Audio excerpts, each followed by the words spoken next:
I want to show you how easy it is to make your own gluten-free bread. We're going to start out with putting 3 eggs in here. I've been gluten-free for almost 20 years, and there's a lot of bread on the market, but this is so easy to make on your own.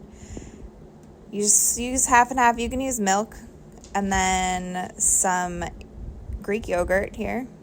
It's about 3/4 of a cup and about 1/4 cup, half and half, some salt. And we'll whisk that together until you get this nice, beautiful yellow creaminess.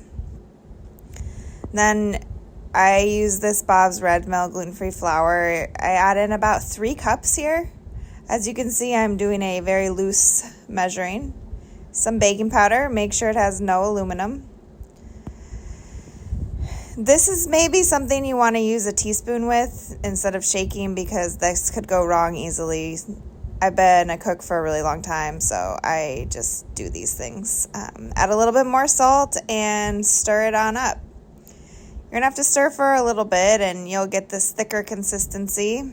I like to use butter to line my pans. A lot of people use parchment paper, but that has plastic in it, and I don't want to bake plastic into my bread. So lining with butter is an old auntie trick I learned as a young child from my aunties, and it works really great. You're going to just want to scrape this off and put it in here. I also want to say I don't use cooking sprays to line my pans either, because they're full of all sorts of weird stuff, and I prefer to just use good old classic unsalted organic butter to line my pans. You can also use oil and rub it around with your fingertips or a paper towel.